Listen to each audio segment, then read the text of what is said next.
Hey guys, thanks for stopping by here, thetradinganalyst.com. This is Taylor, and we're going to take a look at a lot of components of the market. Here's what we're going to cover today. 3 consecutive closes over the previous day's high in the SPX and what that means for the market. Monthly chart resistance break, comparing it to the last 25 years of action. We're going to demolish the VIX is too low argument. It's something that I've seen several people comment to me on StockTwits and Twitter. The next thing here we're going to cover is just a little blurb on sentiment data. And the last thing here we're going to cover is charts of the major components that make up the market. I'll move my face so you can see these. We're going to do XRT, XLF. So this is retail, XRT. XLF is financials, XBI is biotechs, and XLK is technology. Alright guys, so let's get right into it. So this is the S&P 500 chart. I'm zoomed in really a lot because I want you guys to be able to see the 3 consecutive closes over the previous day's high. We just did that, 3 consecutive closes over the previous day's high. This was Thursday of last week. Yes, it's a red candle, but we still closed over the previous day's high. You can clearly see that. The next day, Friday, gapped down, but ended up closing over Thursday's high. And then Monday of this week, gapped up and closed over Friday's high. So that's 1, 2, 3 closes in a row over the previous day's high. All right, this has not happened since the bottom that we made in June, right here. All right, in June. I'm going to show you a few other instances as well, but first let me explain what this means. I have done lots of back testing going back 30 years. I've seen every single day going back 30 years of the entire market. And when we see 3 closes over the previous day's high, we have a 72% chance of heading higher. Okay, not just a little bit higher, but a lot higher. All right.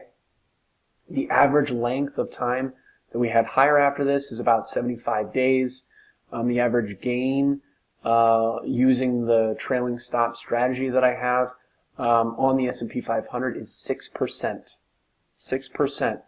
All right, guys. So I want to show you. So you might be saying, sure, you might just be making that up. Well, let me show you the last several times it's happened just recently this year. Okay, so we have June. 3 closes over the previous day's high. 1, 2, 3 in a row. Right there. That was a big move higher, and that was a nice trade for myself personally and the clients that I manage money for. The previous time that happened just before that was in March. All right, here it is. Saw a little dip, and then 1, 2, 3 closes over the previous day's high. You can see that right there. I believe that was March 13th is when it did that, and we didn't end up selling until right around here. The time prior to that marked the huge bottom that we made in January. Okay, we did not close over the previous day's high 3 times in a row here. We did it right here after the S&P 500 had already been trending up for about a week and a half. So you can see here's where it did it. 1, 2, 3 right here. These 3 candles in a row. All right. Very similar to how we did over here. We were already trending up for about a week and a half before we actually closed over the previous day's high 3 times in a row. All right. So you've got a 100% accuracy this year so far. It doesn't mean that this next trade or this next time is going to be 100% accurate and profitable. It just means that this strategy, using these 3 consecutive closes over the previous day's high, has led to higher prices in the market many, many times before. Historically, going back 30 years, 72% of the time it heads much, much higher after we get those 3 consecutive closes over the previous day's high. So no, it's not 100% accurate, but it's pretty dang good. All right, guys, so that is the first indicator to me that the market is not only going to head higher, but it's going to head much, much higher. All right, that's the first indicator. The next thing we're going to discuss is the monthly chart resistance break and comparing it to the last 25 years of action. Let's take a look. So what we're looking at right now is the S&P 500 monthly chart, where every candlestick you see, rather than representing one day, it represents 1 month of trading, and that way we can get a really big picture of the market here. So what I want to show you guys is the last, well actually let me zoom in to the more recent action right here and show you this resistance break. Okay, so that's going to be what we want to do. Alright, so here's that resistance. Right here, right here, here. We break over it on this action right here. And we held over it here, and we tried to dip, but ended up bouncing. Another close over it, and then you can see this month has, I think, 2 days left. And you know, unless the market crashes tomorrow, we're going to not only close over the level, but actually close over the previous several days highs. All right, or I'm sorry, not days highs, months highs. All right. So after trading sideways 1, 2, 3, 4, or I'm sorry, 1, 2, 3 months, well, really 4 months, and now in the 4th month we're breaking over that high. We're ready to break out. And I want to show you, since I got you right here, is the last time we did this was in 2016. You can see that resistance break clearly. We broke over it this month and then traded sideways for 3 months. And then the breakout, the real breakout, didn't start until this month right here. And coincidentally, this was November of 2016. And we're about to get into November right now. But if you notice, this month, not only did we bounce off this level, but we actually closed over the previous 1, 2, 3, 4 months highs. All right? And what are we doing here? We're closing over the previous 3 months highs. All right? To new all-time highs. Very similar action. All right. So now I want to show you each time that we've broken over a similar resistance. All right? We just covered that 2016. So I'll just draw it for you right there. Boom. Break over resistance, headed higher. What do you know? And then we have this area over here. Very similar action. Here's a resistance, resistance, resistance. Break over it, trade sideways for a little bit, and then head higher. All right? Next action. Right here. There's that big resistance. All right? Resistance, resistance, resistance. Here we are breaking over it. Big move higher. All right? Let's take a look. And we want to get significant resistances. Okay? Here is that resistance. Resistance, resistance, resistance. Break over it here, and then big move followed. All right? I'm going to start over here again. And this is in 1998, going back many years, 20 years. Resistance, resistance, resistance, broke over that, headed higher. When we dipped, what do you know? We dipped right into that previous resistance, which became support, and bounced off of it. Here's another level of resistance. Broke over that, headed higher. Okay? Here's a little level of resistance right here. We broke over that, and that is pretty much the only instance where we have a significant level of resistance, breaking over it, and then eventually broke under it. So 1 out of 1, 2, 3, 4, 5, 6, 7 times. 1 out of 7 times in the last 25 years, we have actually headed lower after breaking over resistance. Okay, so that means 6 out of 7 times we have headed, not only headed higher, but much, much higher afterwards. So I don't know about you, but I like those odds. Again, just like the S&P 500, 3 closes over the previous day's high strategy is not 100% accurate, but it's 72% accurate, which is very, very good. And the market is not about guarantees and certainties. It's about probabilities. And right now, the probabilities are favoring a big move higher. All right, let's take a look at the next set. So the next thing here is something that I see a lot of people talk about when they talk about the VIX is too low. And that is an argument that the market is going to crash, because typically the VIX and the market trade somewhat inversely, somewhat. So let's take a look at the VIX chart. So this is the VIX chart going back 20 years. My face is covering about, this is the monthly chart, and my face is covering about 2 months of action here. The VIX started in about 2003. And first and foremost, if you're charting the VIX and using, technical analysis and patterns on the VIX to try to predict its movement, I want you to stop that right now, because this is literally, as you can see, basically trades sideways with pops here and there. And it's it's literally the worst thing that you can apply technical analysis to. So again, seriously, stop it, because it's a really, really poor thing to do for your trading. Okay, so the VIX is too low. That is the argument here that a lot of people have come up with. So right now we're at $13. All right, so I'm just going to draw a line here, right where we're at. We're just above $13. Okay. All right, so let's take a look and see what happens when we're at $13. Okay. So first and foremost, let's look back here, 2004. We held under $13 here on the VIX for essentially, with pops here and there. We held under $13. Again, pops were here and there, but for the vast majority of 2004 through 2007, so 3 years, we traded basically the whole time under the $13 level. Okay.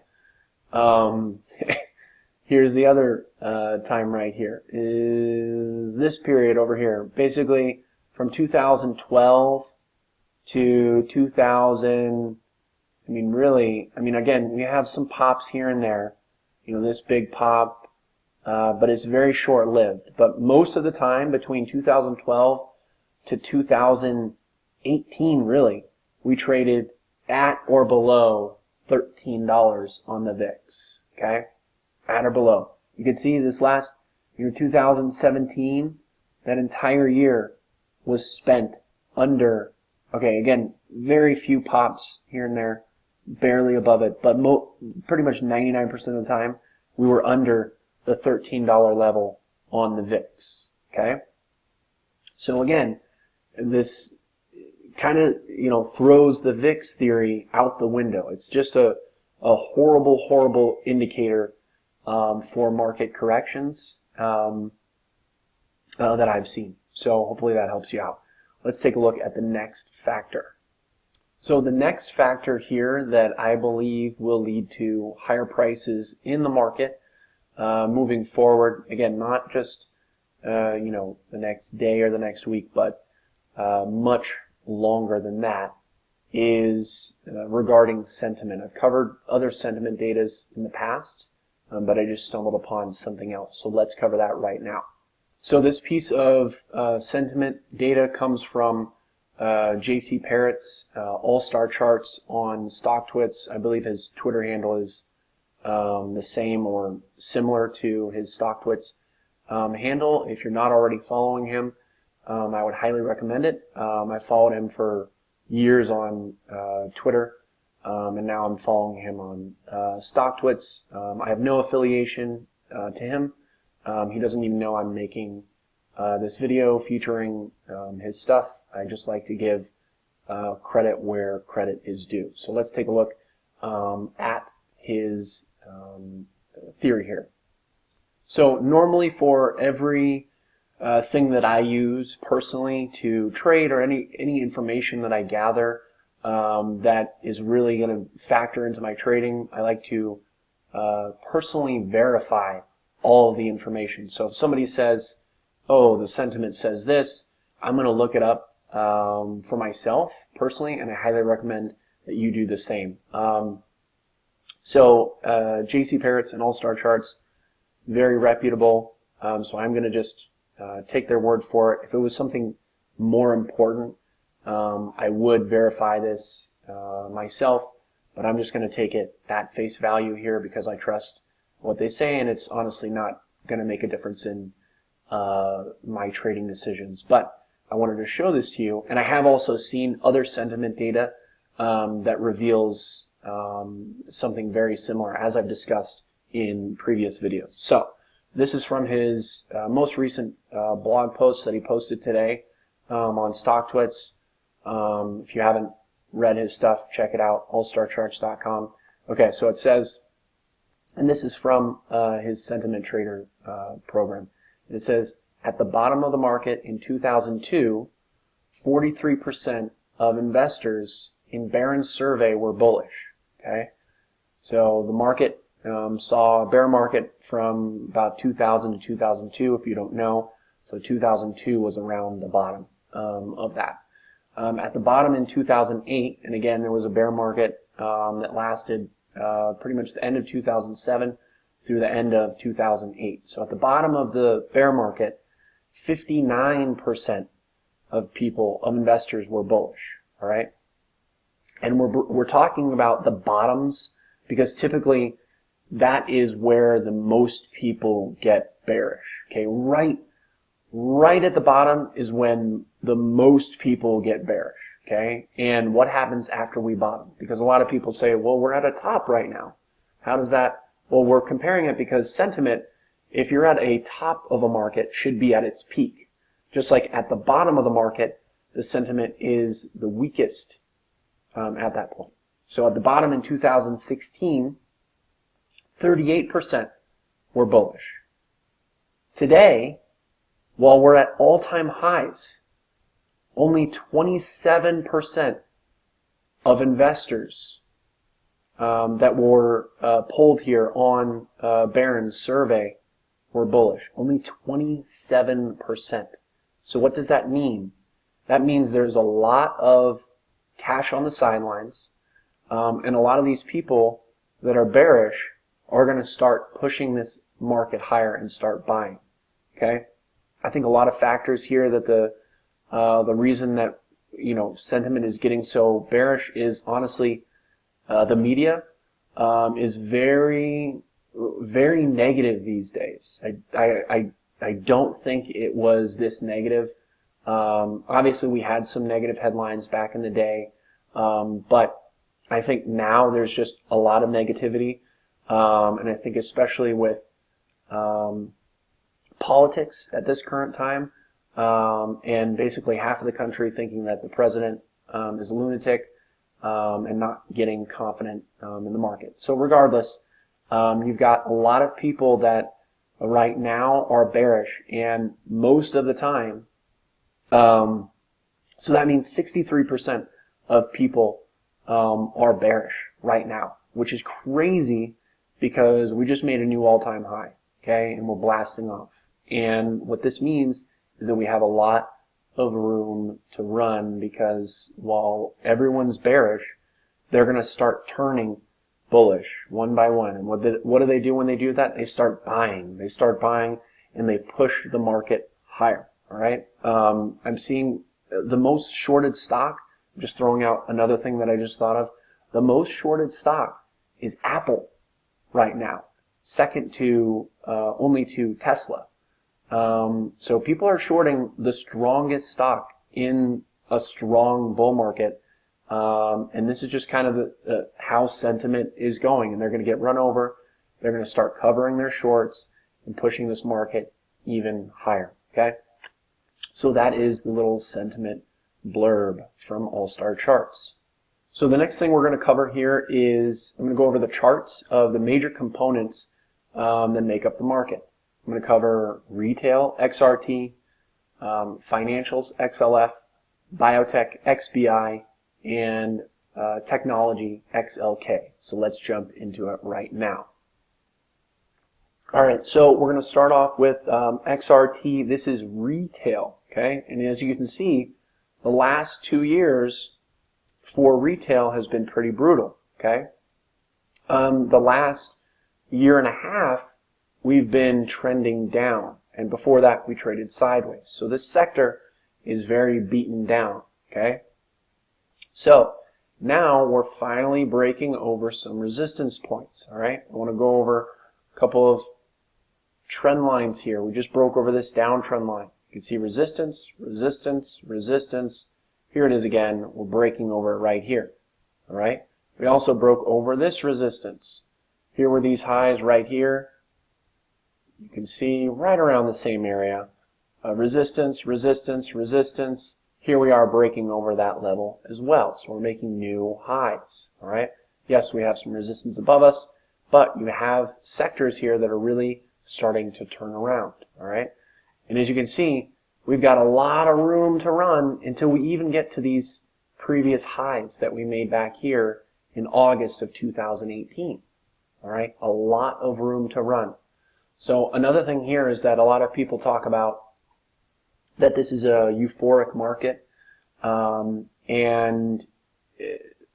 that it's gone straight up. But if you actually look at the charts and look at major sectors and actually know what the hell you're talking about, you see that this does not look like a euphoric market. This is a market that's been consolidating for years, 2 years. So when you consolidate for a long time, it means you have a lot of energy to now make a run, okay?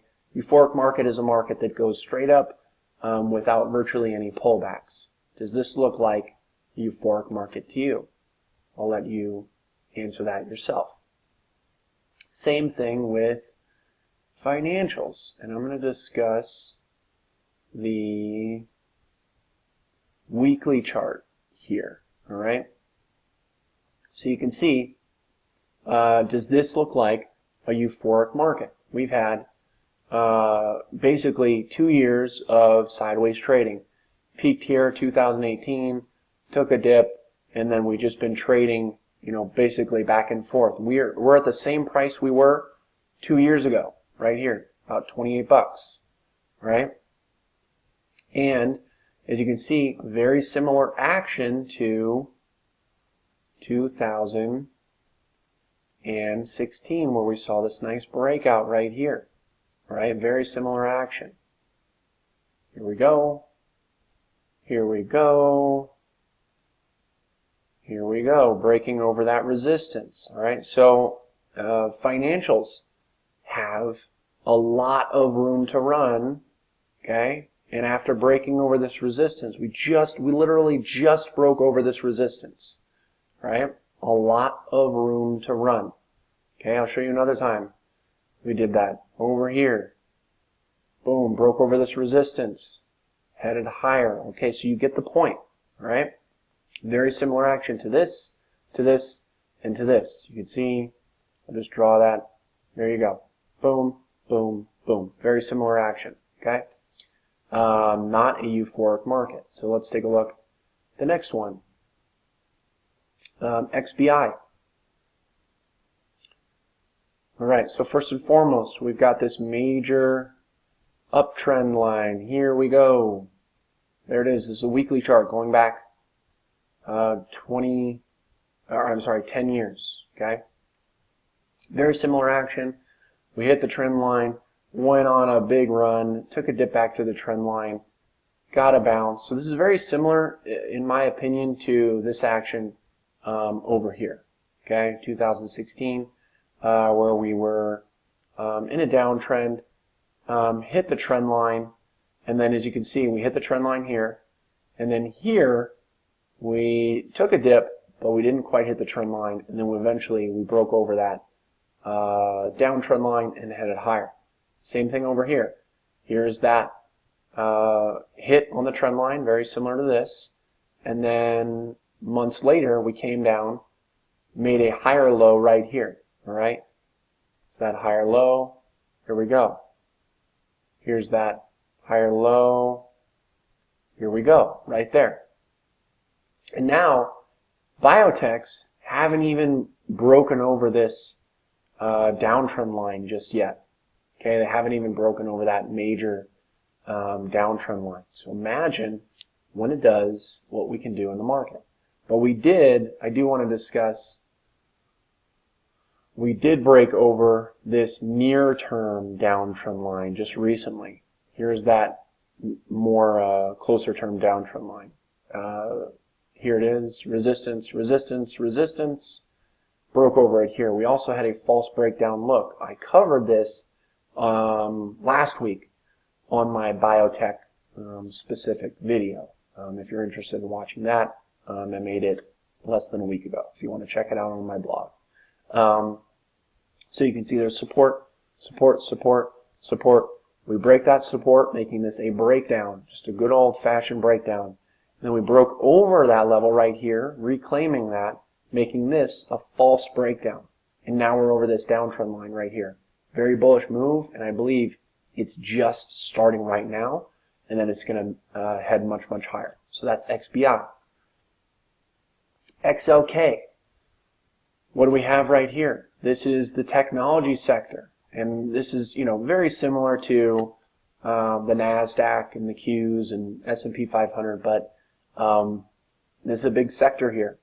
And as you can see, after trading sideways for, what is this, 4 months, August, September, October, 3.5 months or so, we've been trading sideways, and we finally broke over this resistance to new all-time highs. Okay, notice here that this resistance is very, very solid.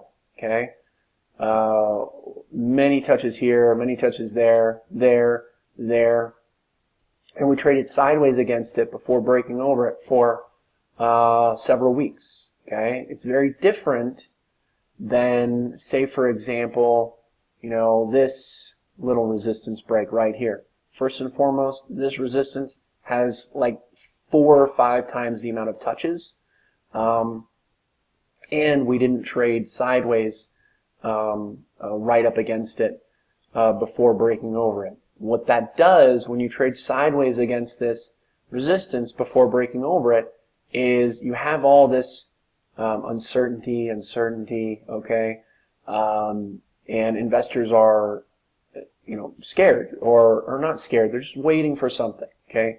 And there's no real direction right here. And finally, when you break out of that range, all this rest period, this 3 months of rest period, is going to give you a ton of energy for the next move higher. That's what basically the definition of continuation patterns are. You have trends up, and then you need to rest, okay? And that rest period, just the same as, when we're running or we're exercising and we need to just, put our hands over our head and take a breather, and then after a minute of resting, we can get back and work out just as hard, okay? That's the very same thing as how stocks work, okay? It's very similar. Big trend up, and then you need a rest, and in that rest period, you're building up energy for the next move higher. So I hope that you enjoyed this video. I'd like to close out the video by inviting you to join my premium service here at thetradinganalyst.com, where I share real-time trading alerts via text message. Both the entries that you see here and the exits are all texted out to members in real time. This is our Trading Analyst Portfolio Tracker. It tracks all of our trades, the wins, the losses, the break-even trades, everything gets uploaded here to the portfolio tracker. And again, all of these alerts are texted out to members in real time. And when you join, you'll be able to receive alerts like this as well. So why would you want to join here? So first and foremost, our average win, and the vast majority of these trades are options trades. If you're new or unfamiliar with options, first and foremost, they're not as complicated as what a lot of people like to make them. But I do have some educational material for you within the membership that you'll have access to, as well as I'm available to answer any questions that you have throughout your time as a member. So the average win here is 52%. All right. The average loss is 34%. So the average win is much bigger than the average loss. The average win from a dollar perspective, because we do recommend position sizing as well. Okay, not all of our trades are the same size, and this is a big factor in profitability. For our higher confidence trades, we're recommending a higher dollar amount. For our lower confidence trades, for example, we put on some earnings lotto trades every now and then. For earnings trades that we're confident in, we use a much smaller dollar amount for that trade, and we put that in every single alert. So the average win here is more than double the average loss, all right? And the total gains here, we've been having this portfolio tracker for about a year and a half now, tracking all of the trades, losers, the winners, break-even trades, everything. Total gains here, $312,000. All right, guys? So if you want to make consistent returns in the market using options, and these are all swing trades, the average length of the trade that we have is about 5 days right here. 5 days in length for our trades. Some of the trades last 2 days, some of the trades last 30 days. So if you want profitable trades delivered to your cell phone and put your trust into an expert who you can rely on, then I highly suggest that you join today, and I'll start sending you alerts tomorrow. In addition to these alerts, you're going to get private member-only videos. You're going to get access to our educational vault as well. And there's another section on this sheet here that lists all of our open positions with the stop losses, the targets, the explanation for the trade, and everything in between. And you're going to get access to that as well. It also features a watch list. So there's a written watch list that you're going to get access to, because we're not just throwing you out alerts in the middle of the day hoping that you can follow along. The vast majority of we do that sometimes when we see something during the day, but the vast majority of our trades are put on the watch list ahead of time so that you can prepare and know what to expect. And that's also going to help you learn and grow and get better at it as a trader on your own. And at the very least, it's going to give you more confidence in the service that I'm providing for you. So you're going to get all of that, but most importantly, you're going to get these real-time trading alerts using options, swing trades, lasting an average of 5 days in length of trade when you sign up and you join today. If you have any questions, please let me know. I look forward to helping you grow your account.